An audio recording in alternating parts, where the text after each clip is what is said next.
Our house is less than 40 square meters, but inside this tiny space lies the entire world of my family.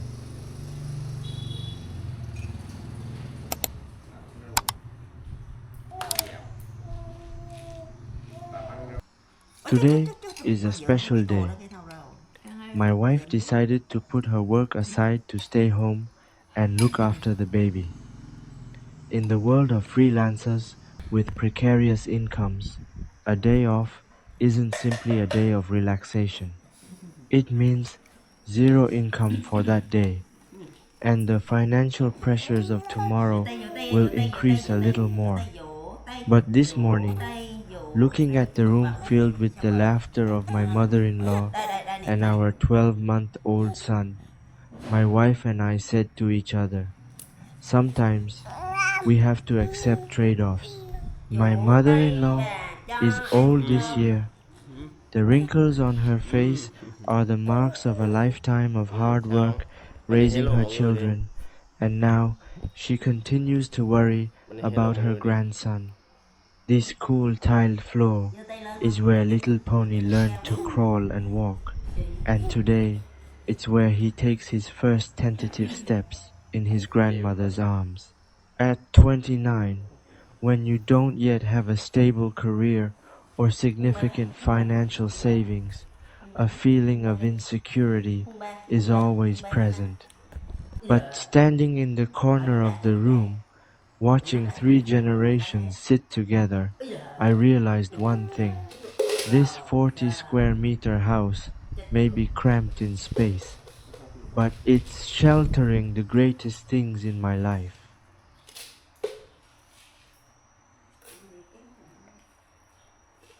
Leaving the bustling living room, we carried Pony into the small bedroom to feed him milk.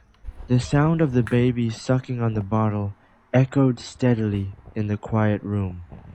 Looking at his tiny hands clutching the bottle, my heart sank. Only parents can understand this feeling. The moment you see your child eating well and sleeping soundly, all the exhaustion of the adults seems to vanish. But behind that peace lies the story of making ends meet. To afford quality milk for our child each month, my wife and I had to carefully budget every penny. I remember sleepless nights in front of the computer screen, striving to complete every piece of design and video editing work I received. I remember days of swallowing my pride to take on low-paying jobs with only one goal, to have enough money to buy milk for our child by the deadline. Raising a child in the city on a low income is like walking on a tightrope. Just one small setback, 1 month of unemployment, and everything in the family is instantly disrupted. But even so, looking into Pony's innocent eyes, I knew I had no right to give up.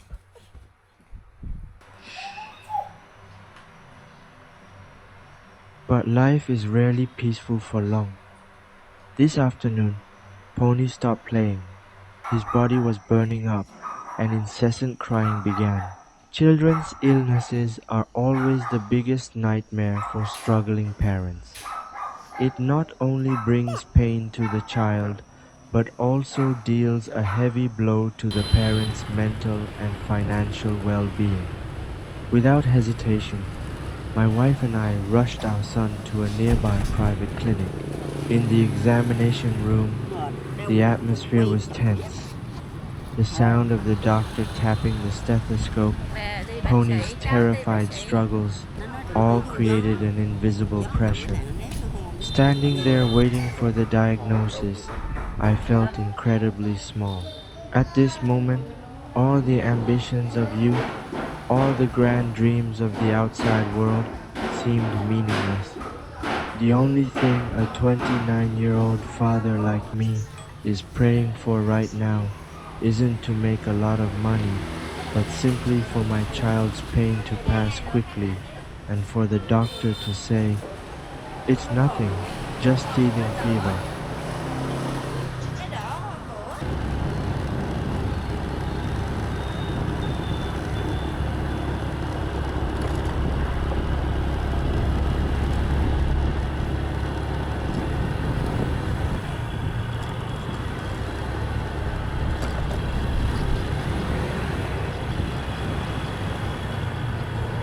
After returning from the clinic, we gave Pony his medicine and a light snack, and his fever began to subside.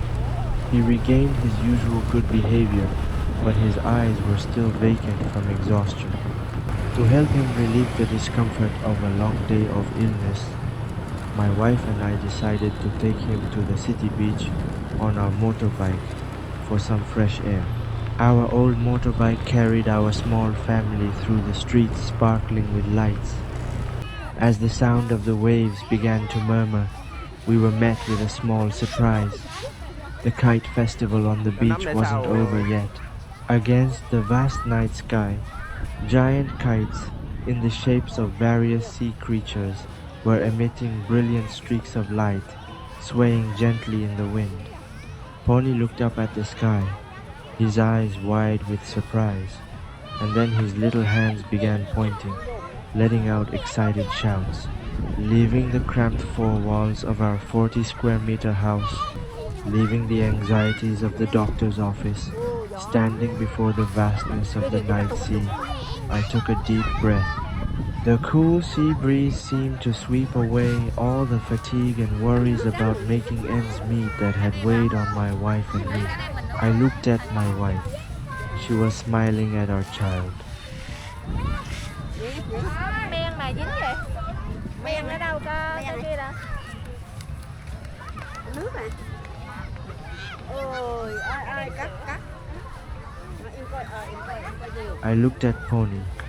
He had forgotten the pain from earlier that afternoon, and I realized a priceless lesson. The happiness of poor families sometimes doesn't lie in expensive trips or costly toys. Happiness lies in the moment when the whole family is peacefully together, watching a kite fly in the night, completely free of charge. Thank you for taking the time to sit and listen to this long diary entry of mine. If you are also facing difficulties in life, I hope you will find your own night beach. See you in the next episode.